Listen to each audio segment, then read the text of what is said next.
Yeah. Suing your pastor. Yes, I'm suing him because he divulged what I told him in confidence, which was that I was unfaithful to my husband, and he went ahead and told my husband, who promptly divorced me and kicked me out of the house. So why is it your pastor's fault that you cheated on your husband? I thought what I had told him was in confidence, and I was looking to him for emotional help. I couldn't afford a therapist, so I thought, I'm depressed. And did he help you? He said that honesty is the best way to make myself feel better. And so he said, you have a month, tell your husband. Then one day they met at the gym, and Pastor Hall just says that I was unfaithful, and then my husband comes home in a fury, and that was it. Pastor Hall, did you specifically say, hey, by the way, Mr. McDonald, and you can stand up, Mr. McDonald, I see you're here in the pastor's support as a witness, but Pastor Hall, did you tell Mr. McDonald, hey, by the way, your wife cheated on you? No.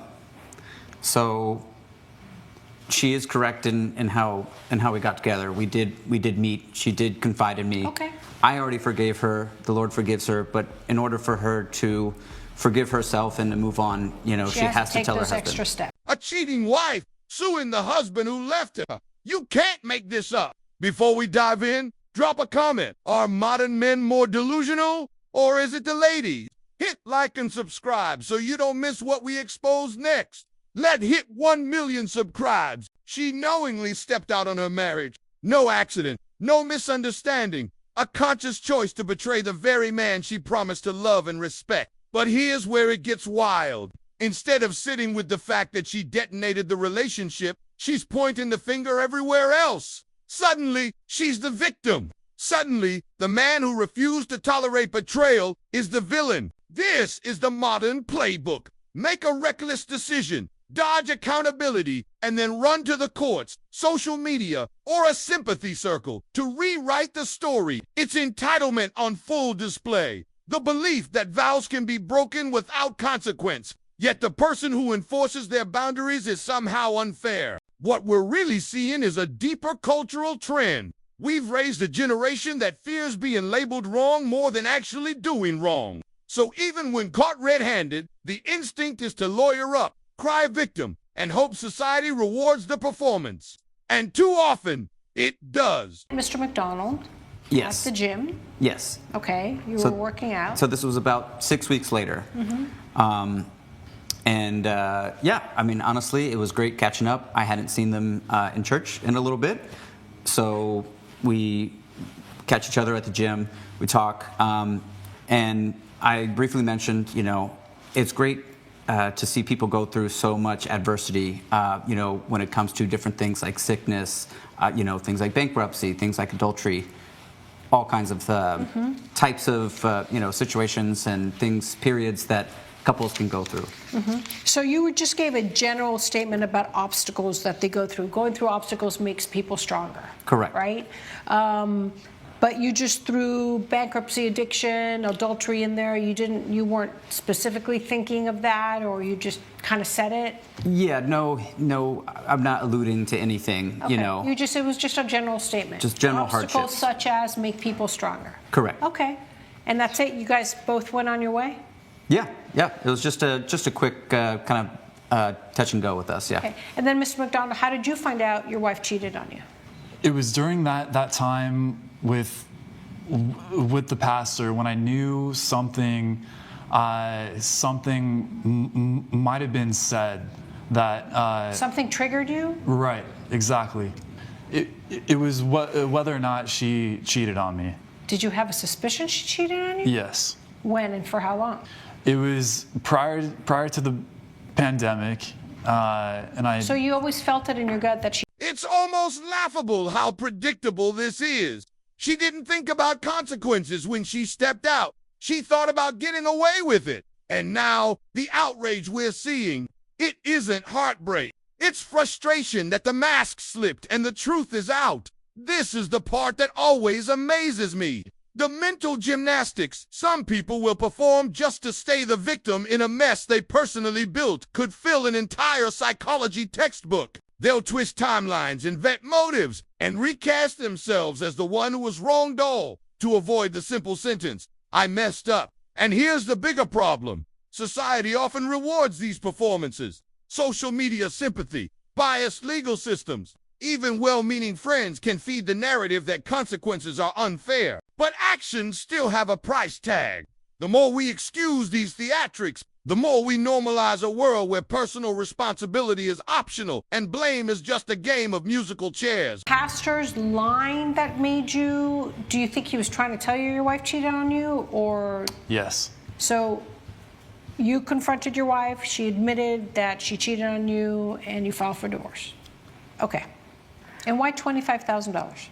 Well, Your Honor, I'm a teacher, and a teacher's salary is not very big. And when I got kicked out, I had to find an apartment, and so that's for 6 months worth of rent. And then also, because I no longer have someone I can trust, like Pastor Hall here, I had to go to therapy, and that's not something that I can typically afford. So I'm also including 6 months of therapy. Okay. I just don't think he disclosed anything on purpose. You're not taking accountability of what you did. You caused the breakdown to happen. I know this is very harsh. At the end of the day, you're responsible for your actions and any consequences that come thereof, okay? Based on the evidence, I will deny your claim for $25,000.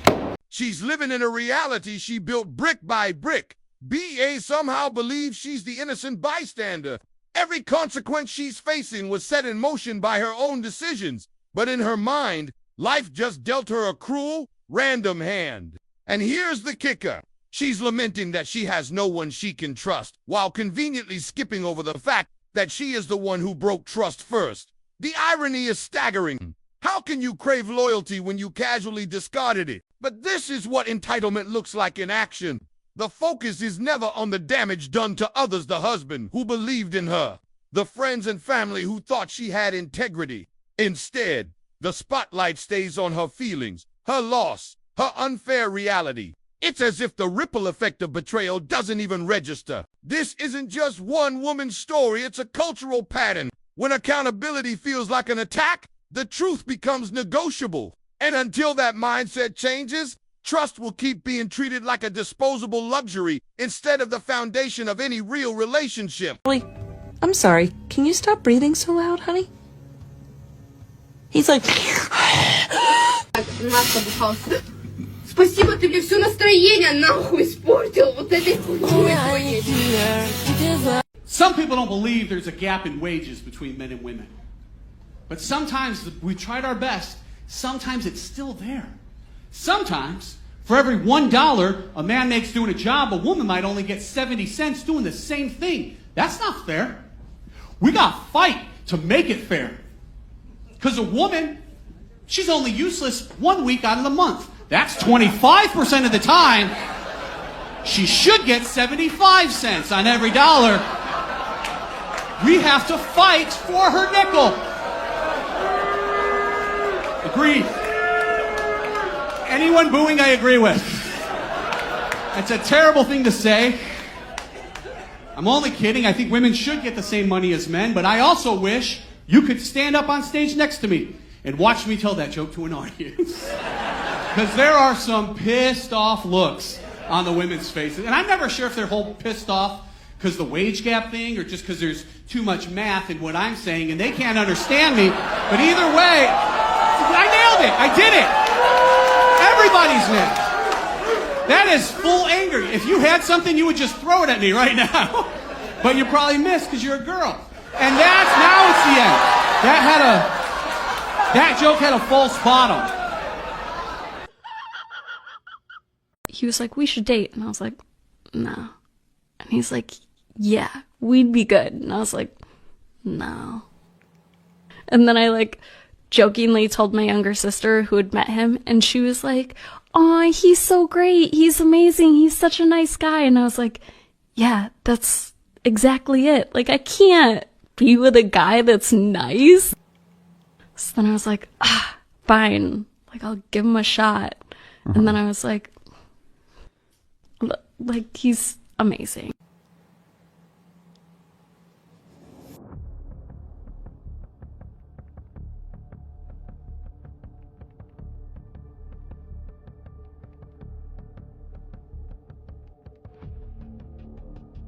My husband just informed me that he's had a very long, hard week at work, and so he just wants to enjoy the weekend in a clean house with some delicious home-cooked meals. And I said, that's great, because I know that his mother's going to love having him for. Did you see how many comments there was on that video? How many likes? Way more now. I don't know how y'all dudes do it. I don't know how y'all put up with it. I'm gonna be real with you. You telling me I had a long week at work, and I asked my wife, hey, I had a long week at work. I just can the house just be clean? And if you know what I'm saying, I want a home cooked meal. I want a home cooked meal. I've had a long week, and I really just want a home cooked meal. I want the house to be clean, and I want us to just all chill. And she talk a smart ass response. Oh, your mom gonna be here? Bitch, y'all just be marrying some really inconsiderate people. Y'all are with some real world villains. Let's say that your wife is a stay-at-home mom, right? She had a long week with the kids. All the kids were sick. They were out of school. The house, like, it was just bad. And like, she come up to me and be like, hey, I had a really long week with the kids. If you don't mind, can you just take the kids? Like, just take them all day. Take them all day somewhere. Give me 4, 5, 6 hours to myself. Just give me some hours, and you just, and you're just like, you can actually. It's wild how far the mindset has shifted. There's a growing group of women who genuinely wear doing nothing as a badge of honor. They've convinced each other that even the smallest act of kindness toward the man who chose to marry them is some kind of oppression. Think about how backwards that is. Marriage is supposed to be a partnership, two people choosing to build, nurture, and care for each other. But in this new ideology, any effort is labeled servitude, while withholding affection or support is celebrated as empowerment. And here's the tragic part. The men in these situations aren't perfect, but they're often the ones carrying the relationship working, protecting, providing, while being told that appreciation is optional. Over time, that dynamic kills intimacy, respect, and the very love that keeps a marriage alive. This isn't empowerment.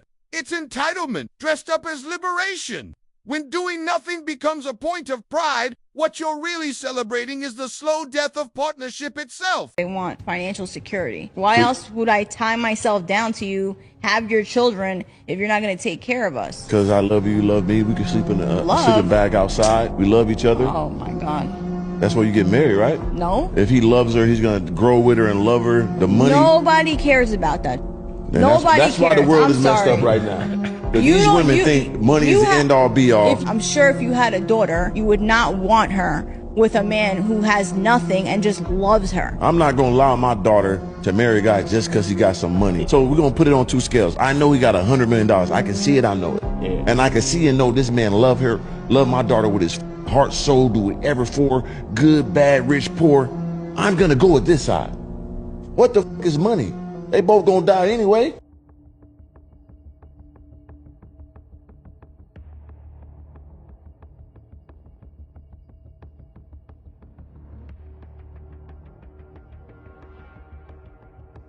This might be the most revealing part of the entire story. She actually thought posting this was a flex that people wouldn't immediately see straight through the act.